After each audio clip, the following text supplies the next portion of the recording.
Bismillahirrahmanirrahim. Kebaikan sahabat itu semuanya baik, tapi tidak saling meruntuhkan. Kamu bisa ngikuti pendapat Abu Dzar tanpa mengesampingkan mazhabnya Sayyidina Utsman. Begitu juga kamu bisa saja ingin kaya kayak Sayyidina Utsman tanpa mengesampingkan pendapat Abu Dzar. Ya sudah, biasa saja. Semua kebaikan dan kebaikan variasinya banyak. Ini Kanjeng Nabi. Kanjeng Nabi itu luar biasa. Kalau ngendikan kebaikan itu minimal dalam satu majlis, kata sahabat itu kadang sampai 60 kali. Al-iman bid'un wasituna bid'ah.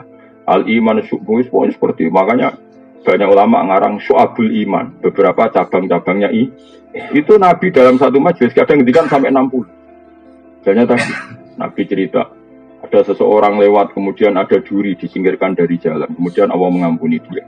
Orang kayak kiai saiki, misalnya pro istighfar, promosi istighfar, sampai umatnya menjak nangis perkara istighfar, itu kurang baik. Allah kadang ngampuni kita itu tidak dengan jalan istighfar. Banyak cerita Nabi, ada orang melihat anjing melet-melet, terus dia tadi mengalami kehausan, terus dia bilang ini anjing ini ngalami kayak yang saya alami. Kemudian dia turun ke sumur membeni asui. Orang itu dalam hadis istighfar apa enggak? Enggak kan? Dia dimaafkan Allah karena cintanya pada hewan. Iya gak? Kata kita seperti itu. Ada orang rumah yatim. Itu Nabi gak cerita sisi istighfarnya. Ana wa kafilul yatim ini fil jannah. Saya dan yang rumah yatim fil jannah. Nah ini kalau kita hanya ngomong istighfar toh akhirnya umat istighfar tenanan nangis tenan tapi mediti ra karuan. Bukan yang penting. Istighfar ini apa-apa. Enggak bisa seperti itu. Maka kalau kamu jadi mursyid, suatu saat kita jadi mursyid, kamu harus ngomong. Nah apa ngajak istighfar ngomongnya jujur. Bonggo istighfar sarang-sarang nggih, niki bagian dari kebaikan. Tapi nginjang sing wolowo tetep lomo. Sing medit dilereni medite maksudnya. Sehingga orang tahu bahwa istighfar itu tidak segala-galanya. Coba Nabi nak ngedikan gimana coba? Wa'at bi isayyatal hasanata tamhuha. Kira bar ngamal elek nglakoni keapian. Enggak ada di hadis wa'at bi sayyata al-istighfar, enggak ada. Di Quran juga gitu, wa yadrauna bil hasanati sayyi'ah, setiap habis elek apik. Misalnya aku bar ngenyek Fauzi elek. Lo langsung ketut, gak lek ganteng kan. Tapi nak iso wae tambah elek perkarane ngenyek jebule muni. Tapi secepatnya. Paham apa? Secepatnya wa'at bi sayyatal hasanata tamhuha. Misalnya, gue baru ngeritik wong mukmin. Orang mukmin Indonesia itu tidak maju, tidak dinamis, tidak kayak di Singapura. Biasanya narasumber kan, bangsa kita, gue itu pemalas, tidak kayak orang Singapura. Dari seminar ke guri, engkau nanti orang Singapura, apa nih Indonesia? Narasumber ono. Nah, nak bar ngomong kok dia nanti di rumah ngerasa salah. Wah, saya ini kok mengkritik bangsa sendiri, kudu langsung. Ya Allah, semua keburukan saya tadi tak tanggung saya. Dan semua yang saya kritik, saya salahkan. Jadikan itu kafarah mereka. Jadi yang namanya kebaikan itu diantaranya istighfar. Tapi tidak semua dosa bisa kamu hapus dengan istighfar. Kayak misalnya, kayak diutang wong. Terus rabuk sahur, tapi astagfirullahaladzim. Dari pengiran hubungannya. Aku ramelok utangi, gue jalui sepuro. Nabi itu kalau ngedikan kebaikan itu sampai 60 item, saudara saya 60 item. Wa imatatul adza minator kan al-iman gini, a'laha la ilaha illallah wa adnaha imatatul adza anit fariq. Terus ngedikan gitu. Tasodaku, sedekah walau firsana satin, sana contoh sikil wedhus. Wong Arab ora tau nyebelah pitik. Dadi senajan iki sikil wedhus. Dadi ra kena mbok kiasno, nak ngono pitik senajan to ceker yo ora. Coba kai malah tersinggung dul ngawur. Kias iku yo sing nalar, wong Arab ku nak mayor hanya nyembelih wedhus. Mulane sedekah senajan to sikil wedhus. Barang wong kiai Indonesia nak mayoran mau nyembelih pitik. Akhirnya sedekah tagade ceker. Ora ngono dul, Pak. Kiase ora ngono. Kiase ngene sikil wedhus yo ono nilaine. Lah cakar ora ono nilaine. Ulang lagi, Nabi itu kalau ngendikan kebaikan, kadang dalam satu majelis itu 60. Sehingga kebaikan benar-benar variasi. Kamu sudah ke walau firsana satin. Kalau kamu masak, dudoe sing akeh, ben iso diterotong-totong. Terus ngendikan gitu.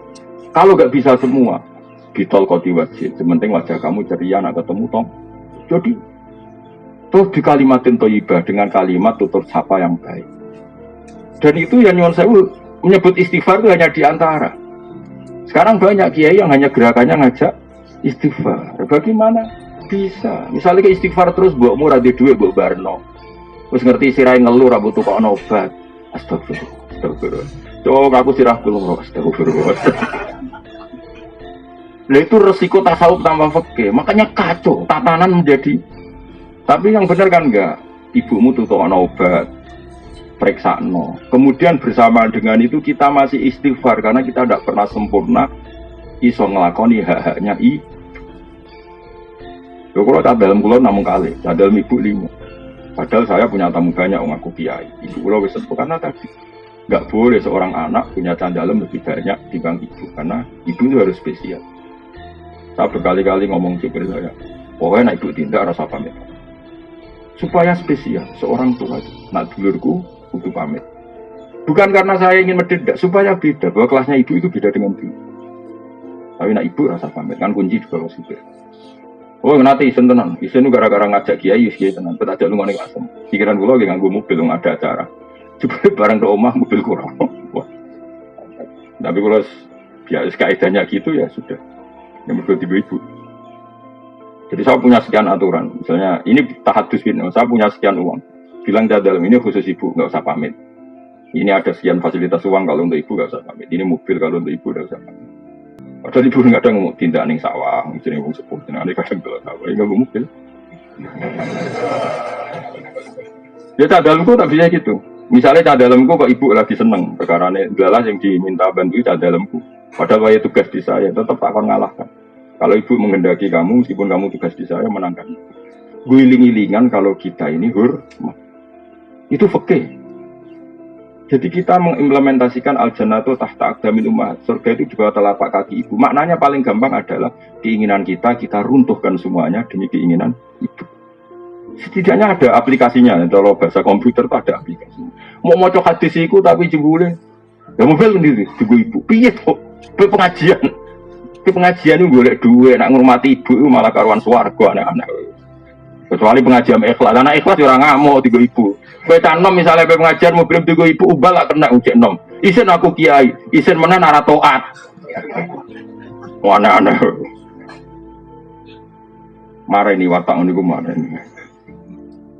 Maka fikih itu penting karena itu yang bisa bikin standar apa? Bisa bikin apa?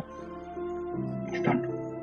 Oke jelas aturan mainnya bahwa kita jauh di bawah ibu, sehingga wujudkan dalam aturan hidup itu tadi misalnya khusus ibu nggak usah pamit. Kalau candalem diceluk ibumu menangkan mengalahkan diri saya, sehingga Allah berso kalau orang ini luar biasa, benar-benar al-jannatu tahta aqdamil. Aku berkali-kali nyeluk candalem, misalnya ada tamu gitu, itu mbak-mbak untuk kopi gitu, buat nonton hijab ibu ya sudah selesai gitu. Jadi jelas aturan. Jadi orang istighfar so. Ya jelas ya aturannya pangeran seperti wa yadruna bil hasanatis sayyi'ah. Setiap kesalahan kita tutuli, kita hapus dengan kebaikan. Kesalahannya wong utang ya. Nyaur. Apa istighfar? Kesalahannya wong kodok subuh, istighfar apa langsung kodok subuh? Mana kodok subuh ya kodok subuh bareng rasa kodok astagfirullahaladzim. Ruwe potong raiso ngaji ruwe potong. Dibantah wong khusuk angel. Maksudnya sawangan itu otoritasnya tinggi dia, ngene uraan kono apa? Nang rapati ngalim rasa khusuk, mari didel wong nemen-nemen. Akhirnya malah repot agama iki malah biasa wae. Dadi nek pas salah iku wong ya rapati ngandel. Jadi gue jaga ini, apa salah ben wong rapati.